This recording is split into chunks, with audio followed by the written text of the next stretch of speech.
everybody. Welcome to the We Are the New Tradition podcast. My name is Collins Fields. My name is Jeremy Fields. And we are so excited to join you all today and to share this space with you all. Today we're going to be talking about what the new tradition means to us, as well as what brought this podcast into existence. So, Jeremy, what can you share with us about what We Are the New Tradition means to you? Okay, so I think that's a really broad and powerful statement, and we chose it for those reasons. You know, the We Are the New Tradition, that statement was something that we adopted as a company as we came together and founded all of our efforts, because it embodied the entirety of what our work represents. But I think beyond that, you know, it's a collective statement at the same time, and a call to action that when we put that out and people see it, you know, we want it to inspire a thought of collective responsibility, of handing creative control of what Indigenous identity looks like back to Indigenous people, rather than like the way that we grew up, having it, you know, largely be determined by what history books told us or what outside sources told us about who it is that we were. But handing that creative freedom, I guess I would say, and responsibility back to Indigenous people to say, how are we, you and I, here today creating what Indigenous identity looks like? What kind of purpose and power are we giving to that, you know, in the thought of generations to come, in the same way that we're able to look back at you know, our traditional leaders that we've read about in history books, and we've seen, you know, the black and white photos and things, and how they left such a powerful legacy for us. What are we leaving as a legacy for the generations to come? You know, are they going to be in a situation where they look back at us and say, they really weren't that great, you know, or are they going to look back and just real appreciation and pride, you know? Will they hear our names? Will they see the things that we've accomplished and feel a sense of pride and feel a sense of empowerment and a motivation to be able to move forward, you know? So that's what all of this concept is of the new tradition, is that, you know, it's not just us as Thrive Unlimited, you know, we are the new tradition. It's collectively as Indigenous people putting a call to action out to say, we collectively are the new tradition, and what are we doing about it? You know, because we've been given this amazing and beautiful opportunity. We're living in a time of opportunity to be able to create this, you know, understanding of identity to be anything that we want it to be. And I think that's what our ancestors intended and prayed for, you know, so. I agree with that completely. I also feel like to give people like a picture of that, for those that may be listening, is to take, for instance, like traditionally, you know, we had adorned ourselves in a lot of beadwork and a lot of quill work. So we've taken what we've had in the past, or even elk teeth, and we brought it to present day. So, you know, you'll see designers printing out teeth that have elk teeth on them. You'll see our shoes, although they may not be moccasins, we have regular shoes like heels and boots and whatever other types, and they're beaded, fully beaded, or with quill work as well. So, you know, we may not look like the black and white pictures from back in the day, but we are still here. We're still living, we're still breathing, and we're still trying to improve our communities and ourselves. And I think that's really important. So along with that, I kind of wanted to share with everybody, you know, we had finished up on this project that we were working on months ago, and we were driving back into Rapid City, and you see the billboards all around, like, come check out 1800 Town, come check out the Indians. And it was really confusing because a lot of people love us for existing in a time that is no longer here, but don't love us as we're walking past them on the street, and they wouldn't even be able to realize that we're Native. And unfortunately, that's the reality of the place that we live in. And so I think that it's important not only for our communities and our people to see that we are still here, but the world. And that's like what we're hoping to do, to reach our youth, our elders, our adults within U.S. and across Turtle Island and across the globe. Yeah, absolutely. I think that's a really interesting point, because you know, I think everywhere that you go, even outside of Rapid City, or even just the kind of the local area, like Greater America only wants to recognize us in a romantic Mm-hmm. bygone fashion, you know what I mean? Because it's easy to stick us on a mantle or in a picture frame and have it decorate spaces and give them a certain just sense of enjoyment. But when it Mm-hmm. comes to responsibility of acknowledging people, I think it's something that it's purposely overlooked, you know, Mm-hmm. absolutely, just because of what this country was built upon and how it came about. You know, this was not an empty land. You know, Mm-hmm. we had over 500 plus nations and, you know, hundreds of thousands of people all across this country that were thriving, you know, in just, Mm-hmm.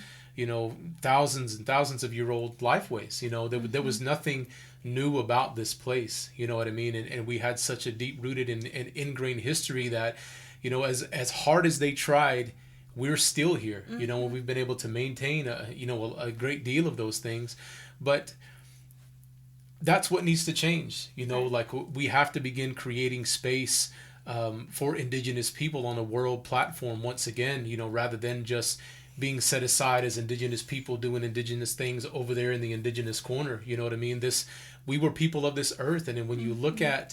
at almost any tribal nation's word for themselves, you know, how it is that they describe themselves, usually it translates to the people Mm-hmm. in general, you know, and what they were referring to was people of the world, the Mm-hmm. people of creation. You know, it wasn't just those people boxed in on the reservation over Mm-hmm. there or within that fence line. It was, you know, we're here as children of creation, and it's time for us to reclaim that and Right. bring that back. So, you know, that definitely embodies what we are. The new tradition Mm-hmm. is us picking up that mantle and saying, now is the time, because we're at a point in time where on a government level and so many levels, you know, like we're coming back to a space of understanding and representation, and it's time to take that full speed ahead, you know. I agree with that as well. But I also feel like um, we have everything to be proud of. We have everything to stand tall with. Um, but I also understand that within our communities, within ourselves, within our people, we've gone through 500 plus years of historical or intergenerational trauma. Mm-hmm. And I know that, Jeremy, through your own story and my own story, our families' stories combined, like it's not the prettiest picture, Mm-hmm. but we have learned the tools. We have, worked through the pain and discomfort. Mm-hmm. And I think that's really powerful. Yeah. I think it's powerful to show people, like, you don't have to live in the way that you are with your pain. Mm-hmm. You can overcome that. And that's one of the things that, I'm hoping that we can provide our people, our young people, our older people, our generations. One of the things that comes to mind is we had just finished up on this tour a couple months ago across North Dakota, South Dakota, Minnesota. Mm-hmm. And we were finishing up with our final mural project. And it was in Lower Brule and Kouchasha land. And the mural was of a man riding a horse, and he was holding a shield. Mm-hmm. And I think the message on it was "Ride out and vote." It might have been, No, it or was a take oh, courage. take courage. Okay. Um, so we were working on it early in the morning, and there was this young boy and his father. They had gone into the store, Mm-hmm. and we were still painting away. But when that young boy came out, he must have been only about 6 or 7, and he was looking at the mural and he was like, "Wow!" Mm-hmm. He said, "That's who I want to be." Mm-hmm. And in those moments, I was thinking, like, that is you. Mm-hmm. That's who you are. That's your people. That's you right now. And I didn't get to say that to him, because we're taking safe measures because of COVID. But Mm-hmm. I thought that was powerful, and it made all of those murals and all of that work we did so worth it, just to hear that one little statement. Yeah. Yeah, I think it's really powerful. And I mean, there again, you know, all of those things, like the more that you amplify indigenous voices, you know, like we're creating space even just by going and painting just a 12 foot by 12 foot Mm-hmm. mural. And it's something that, you know, remains static within the community. Or, you know, even during that time we had created some billboards that went up across South Dakota. And you know, just some of the responses, Mm-hmm. you know, were really interesting. You know, like we were just trying to get out the message to vote, but some people were responding and saying, you know, like, man, that's just so empowering, just seeing that on my Mm-hmm. way to work. You know what I Yeah. mean? And I thought, wow, like I didn't really think about it on that level, but it's just amazing what you have an ability to create. And I know that too is what we're looking to create through this platform, is to Mm-hmm. be able to create space for indigenous voices and stories, and create an environment where we can all connect and lift one another up. So.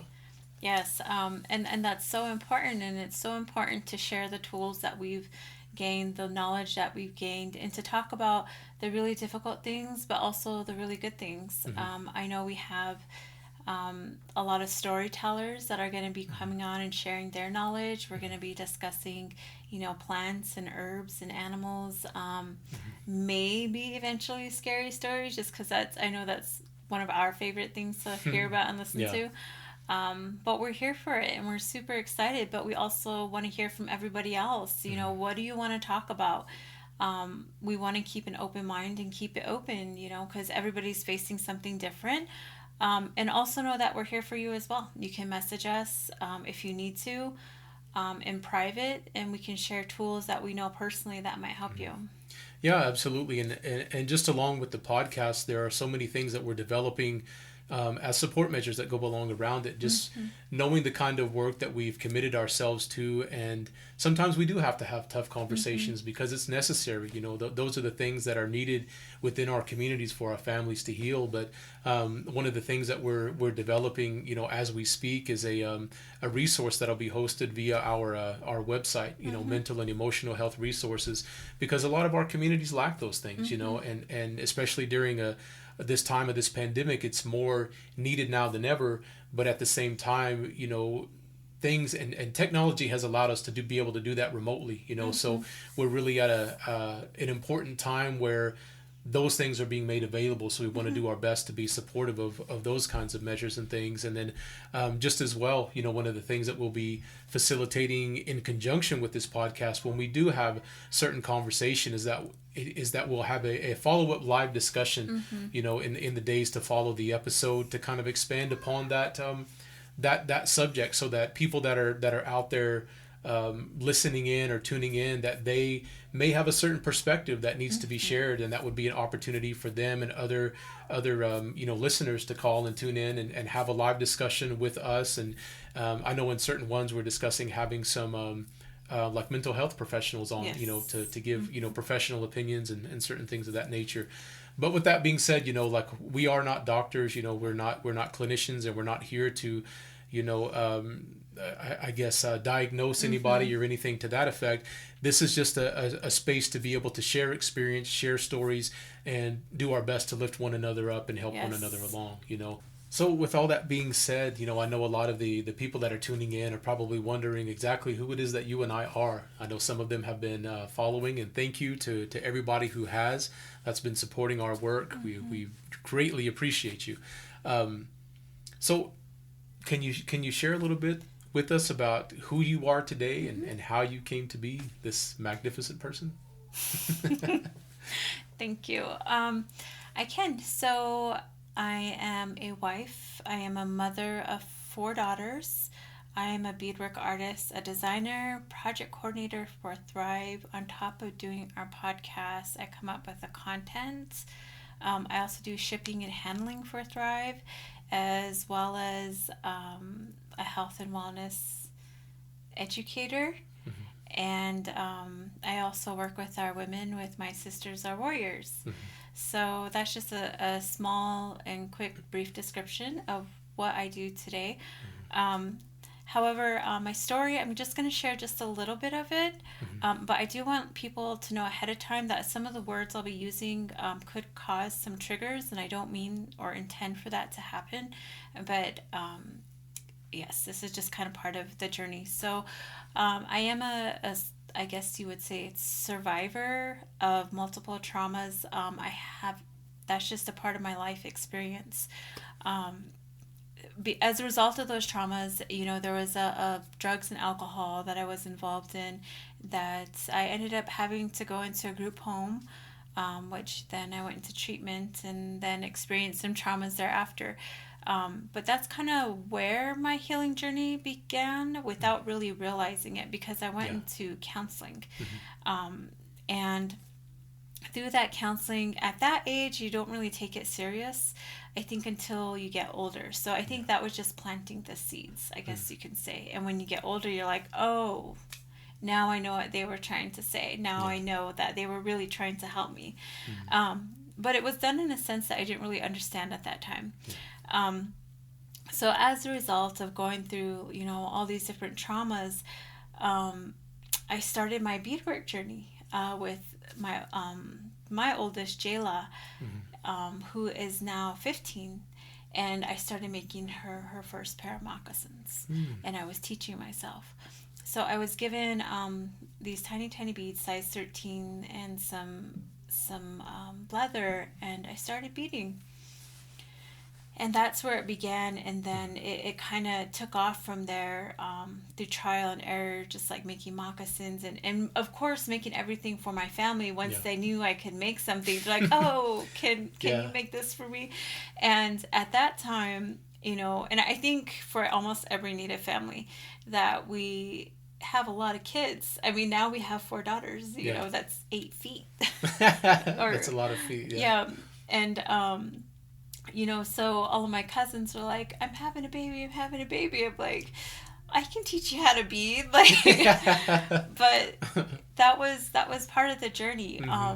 And then I had gone through another traumatic event, and it just really kind of ripped my heart open, you could say, and really brought me to my knees. And it was really difficult, and such a difficult time, and I didn't think it would ever end.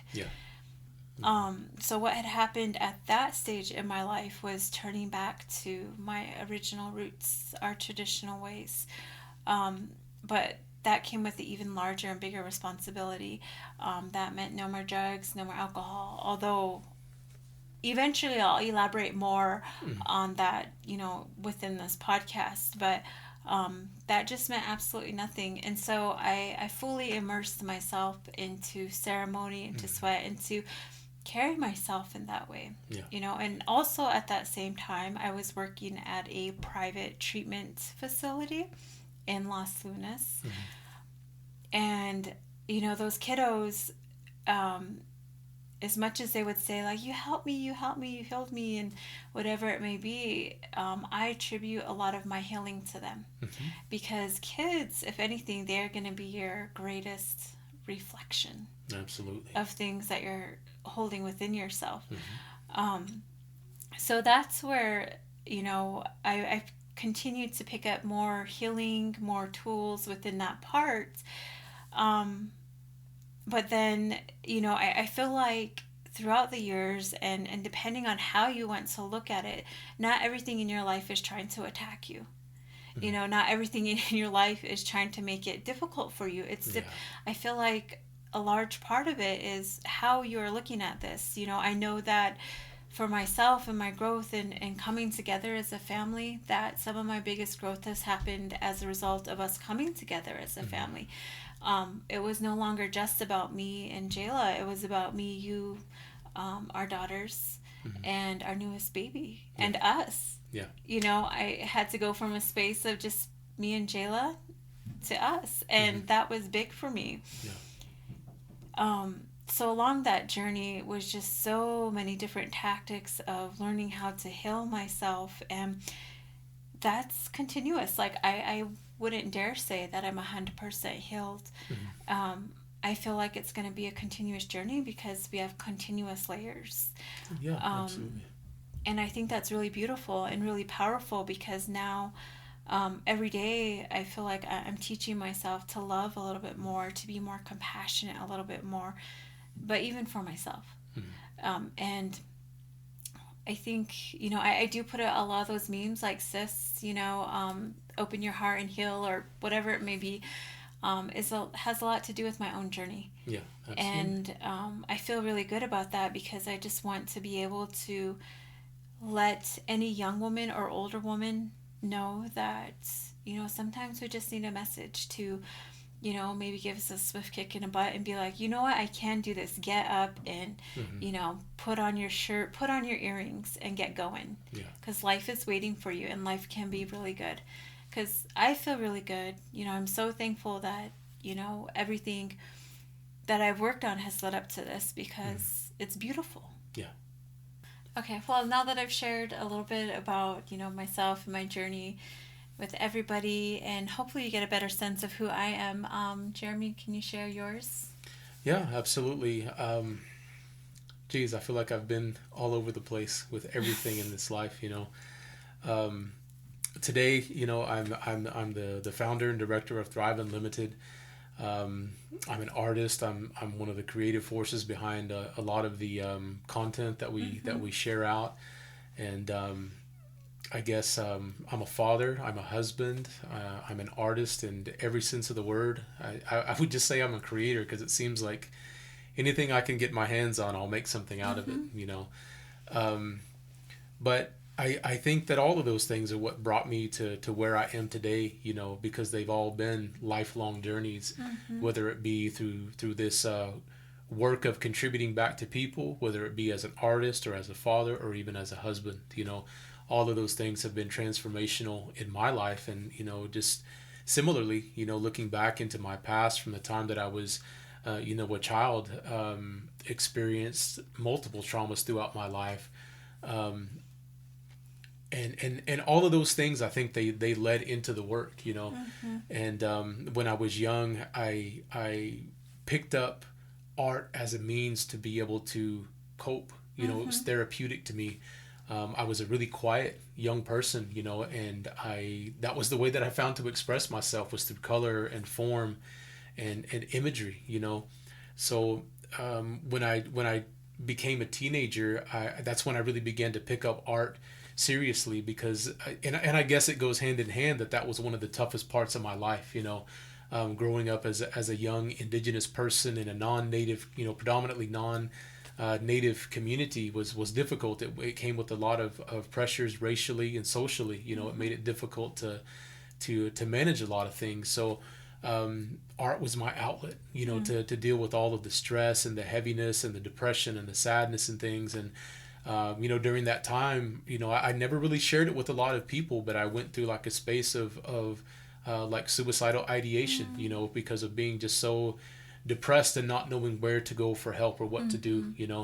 just because, at that point in time, like mental health wasn't as widely Mm-hmm. talked about as it is Right. today. You know what I mean? It was kind of like back then, like nobody wanted to be crazy, you know what I Mm-hmm. mean? So it was taboo to even speak about it. So that was one of the ways that I channeled it. And during that time, I was very much into hip hop culture. And, that's when I kind of started my journey as a graffiti artist. That's Mm-hmm. where I really picked up the seriousness of creating.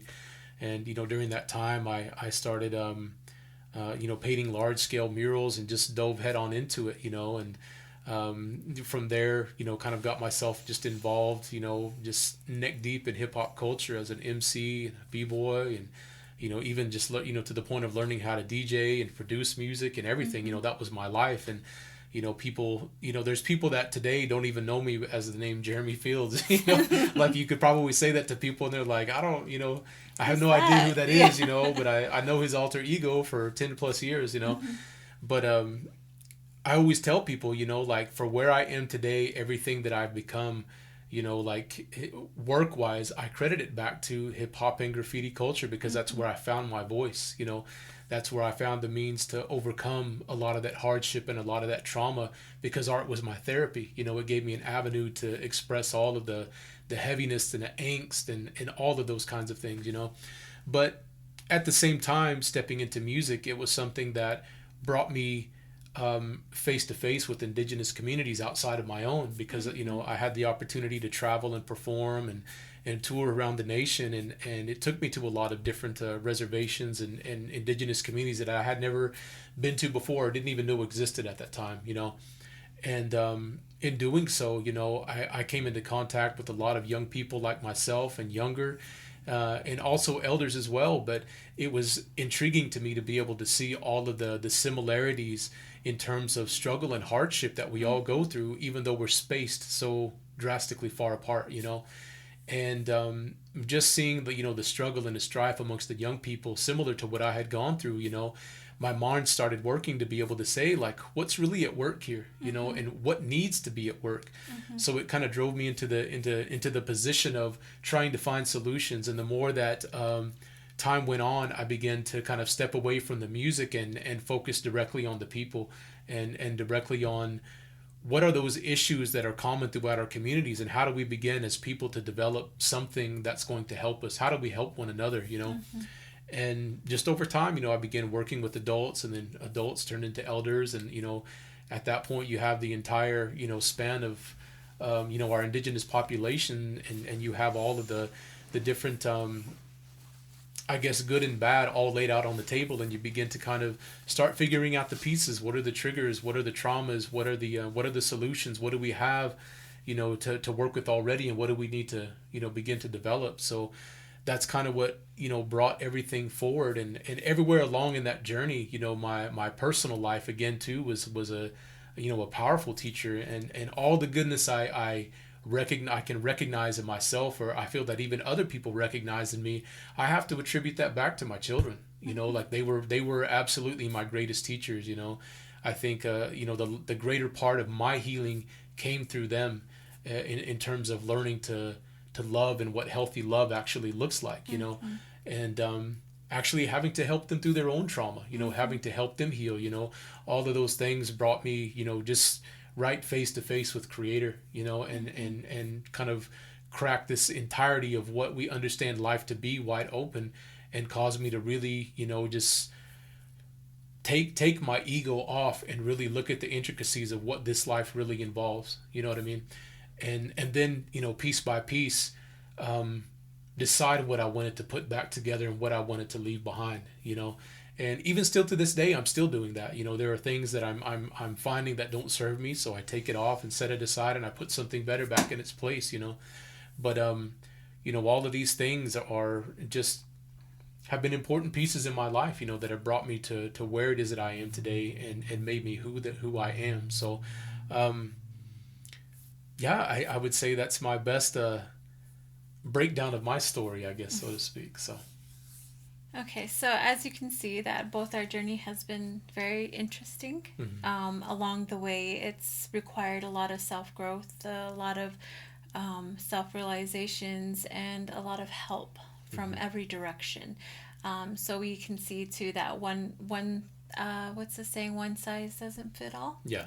Right. So with that being said, you know, we do hope that everybody joins us along on this journey with this podcast. And, you know, please tune in. Please share with us your thoughts, ideas. If you want to support us, the best thing you can do is go into our website, thriveunltd.com. We have gear there, hoodies, tees, stickers that you can purchase, and it goes right back into our company.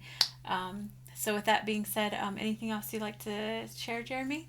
Yeah, I just encourage everybody to continue tuning in. We're going to be releasing bi-weekly episodes, and then also some just purely audio episodes. And as time moves on, there will be some members-only episodes. So if you go to the website, we do have a Patreon link there where you can purchase a membership to be able to access that exclusive content. Like we said, there's going to be some live discussions that we'll be opening up, and that's available, you know, through that part as well. So all of those membership contributions go to help us to be able to continue providing just engaging content, and continue sharing out this experience and knowledge and stories and all of these things here. So we really appreciate everybody that supported this far along, and that you know will continue to do so. We've got a lot of just amazing content to share, and a lot of powerful people to bring on. So go visit our website, thriveunlimited.com. All of the information is there. You can find us again, Instagram, Facebook, Twitter, YouTube.